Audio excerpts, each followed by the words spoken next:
कभी हंस भी लिया करो यार। क्या आपको हंसी नहीं आती? चलिए मैं हंसाता हूँ आपको। दोस्तों, एक गांव में एक व्यक्ति रहता था जिसे लोग टिड्डा कहते थे।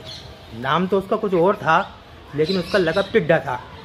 वो इस बात से बड़ा परेशान था कि मुझे सब लोग टिड्डा कहते हैं। वो अपनी बीवी से बोला कि यार ये गांव छोड़ कर किसी दूसरे गांव में जाकर रहेंगे, यहाँ सब लोग मुझे टिड्डा कहते हैं, कोई नाम से ही नहीं पुकारता। उसने वो गांव छोड़ा और किसी दूसरे गांव में जाकर रहने लगा। अपनी बीवी से बोला कि देखो, अब मुझे यहाँ लोग टिड्डा नहीं कहेंगे, बल्कि मुझे लोग यहाँ पीर जी कहा करेंगे, पीर साहब कहा करेंगे। उसकी पत्नी बोली, वो कैसे? बोला, बस तू देखती जा। तो एक काम कर, इस गांव का जो चौधरी है उसकी बीवी के पास एक बहुत कीमती हार है, तू किसी सूरत से वो हार चुरा ला। टिड्डा की पत्नी भी बड़ी शातिर दिमाग थी, बड़ी चालाक और 420 थी।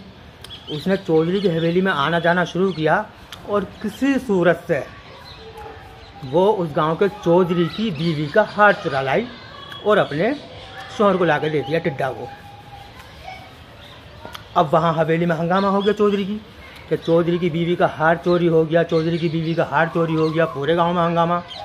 चौधरी के गांव में बहुत वक़्त थी। तो टिड्डा अपनी बीवी से बोला, अब तू एक काम कर, चौधरी की बीवी के पास जा और उससे जाके कह कि मेरा मियाँ बहुत पहुँचा हुआ है, बहुत पहुँचा हुआ बुजुर्ग है, वो गुमशुदा चीज़ को बता देता है, खोई हुई चीज़ को बता देता है कहाँ है। तू जाकर उससे ये कह दे।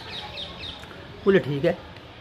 वो गई और जाकर चौधरी की बीवी से बोली कि बीवी साहिबा, मेरे मियाँ बहुत पहुँचे हुए बुजुर्ग हैं और वो खोई हुई चीज़ को बता देते हैं कि किसके पास है, कहाँ है।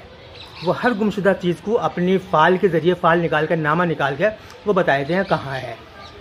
तो फिर चौधरी की बीवी ने चौधरी से कहा कि ऐसी बात है, जो इस गांव में एक आदमी नया नया आकर रहा है, जिन्हें सब लोग पीर जी कहते हैं, मुल्ला जी हैं, वो पीर जी हैं, वो बता देते हैं खोई हुई चीज़ को, चलो उनके पास चलते हैं। चौधरी की बीवी और गांव के बहुत से लोग वो टिड्डा के पास आ गए। उस गांव में तो उसको सब टिड्डा नहीं, सब पीर जी कहते थे। लिहाजा वो पीर जी के पास आ गए। उससे पहले टिड्डा ने क्या काम किया, वो हार लेके और चौधरी की छत पे फेंक दिया। अब वो सब लोग आ गए। चौधरी बोले भाई पीर जी बताओ, हमारी बीवी का हार चोरी हो गया है, कहाँ है? बोला अच्छा। टिड्डा ने कुछ एक्टिंग करी, कुछ पंतर वंतर पढ़े और वो बोलेगा, चौधरी साहब, आपके घर की किसी नौकरानी ने वो हार चुराया, लेकिन उसने डर की वजह से वो हार आपकी छत पर फेंक दिया। आप घर जाइए और छत पर से जाकर हार उठा लो। वो तमाम लोग आए, आकर देखा तो छत पे हार रखा हुआ था। चौधरी बड़ा खुश, चौधरी की बीवी भी खुश, गांव के सब आदमी खुश। बोले यार कमाल है भाई, पीर जी बहुत पहुँचे हुए हैं यार, बहुत पहुँचे हुए बुजुर्ग हैं यार। वो तो उन्होंने तो यार चौधरी की बीवी का हार खोया हुआ जहाँ बताया वहीं मिला, बहुत पहुँचे हुए हैं यार। फिर तो टिड्डा जी भाई पूरे गांव में बड़ी इज्जत हो गई। सब लोग पीर जी, मियाँ जी, बुजुर्ग जी, अब कोई टिड्डा नहीं कहता था वहाँ, अब तो बड़ी इज्जत हो गई। टिड्डा ने अपनी बीवी से कहा, देखा मेरा कमाल, अब लोग मुझे पीर जी कहते हैं।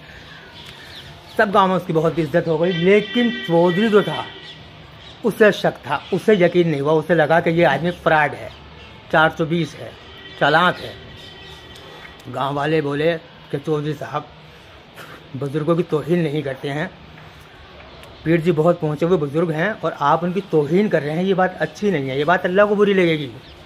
चौधरी बोले यार मैं तौहीन नहीं कर रहा, लेकिन मुझे शक है कि वो आदमी फ्रॉड लगता है मुझे, वो आदमी मुझे 420 और चालाक लग रहा है। बस कुछ दिनों के बाद में फिर चौधरी ने उन्हें किसी काम के लिए बुलाया, फिर उनकी आजमाइश ली, लेकिन इत्तेफाक से इस बार भी वो बच गए और वो पीर जी अपने मकसद में कामयाब हो गए। पहले भी और दूसरी बार भी वो कामयाब हो गए। लेकिन चौधरी के दिल का शक अभी भी नहीं निकला। चौधरी ने अपने गांव में ऐलान करवाया कि फला दिन तमाम गांव के लोग गांव से बाहर फला मैदान में इकट्ठे हों और पीर जी को बुलाया जाएगा मैं भी चलूँगा और मैं अपने हाथ में मुट्ठी में कुछ बंद करके पीर जी से पूछूंगा कि मेरी मुट्ठी में क्या है। अगर पीर जी ने बता दिया कि आपकी मुट्ठी में ये है तो मैं उनका मुरीद हो जाऊंगा, और अगर उन्होंने नहीं बताया तो मैं उन्हें गांव से भगा दूंगा, गांव से निकाल दूंगा।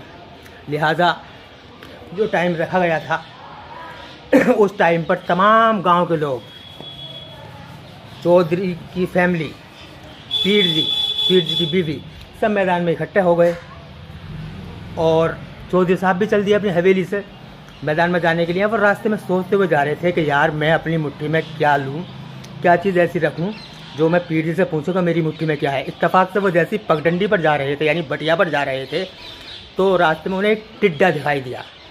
पीर जी का गाँव भी उस गाँव में, पिछले गाँव में टिड्डा था।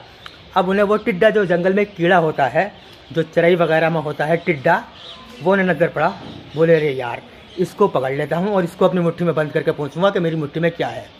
उन्होंने जैसे टिड्डा को पकड़ना चाहा, टिड्डा उड़ गया, पहली झपट में हाथ नहीं आया। चौधरी साहब ने दोबारा छलांग लगाई टिड्डा को पकड़ने के लिए, टिड्डा फिर हाथ नहीं आया। तीसरी बार में छलांग लगाई, टिड्डा हाथ में आ गया। उन्होंने उसे अपनी मुट्ठी में बंद कर लिया। पहुंच गए वो जहाँ पर सारे आदमी इकट्ठा थे मैदान में। बोले पीर जी बताओ मेरी मुट्ठी में क्या है। अब टिड्डा बड़ा परेशान था, बहुत परेशान था। आसमान की तरफ मुंह करके बोला वाह रे टिड्डे, अपने आप से मुखातिब हुआ आसमान की तरफ मुंह करके, वाह रे टिड्डे, पहली बार बच गया, दूसरी बार बच गया, तीसरी बार पकड़ में आ गया। चौधरी ने जब इतना सुना तो टिड्डा फेंका हाथ में से, चौधरी के पीर जी के कदमों पर गिर गया। बोले पीर जी मुझे माफ़ कर दो, आप तो वाकई बहुत पहुँचे हुए हैं, क्योंकि चौधरी के हाथ में भी टिड्डा ही था। पहली बार पकड़ा था हाथ नहीं आया था, दूसरी बार पकड़ा था हाथ नहीं आया था, तीसरी बार में पकड़ में आ गया था। जबकि टिड्डा अपने आप को कह रिया था कि पहली बार भी बच गया था, बाहर टिड्डे पहली बार बच गया था, दूसरी बार बच गया था, तीसरी बार में आज पकड़ में आ गया। चौधरी ने जब ये सुना कदमों पे गिर गया। बोले पीर जी खुदा के वास्ते मुझे माफ़ करो, आप अपना हाथ दो, मैं सच्चे दिल से आपकी बैत करता हूँ, मैं आपका मुरीद होता हूँ। दोस्तों कैसा लगा मेरा जोक? कसम है अगर हंसे तो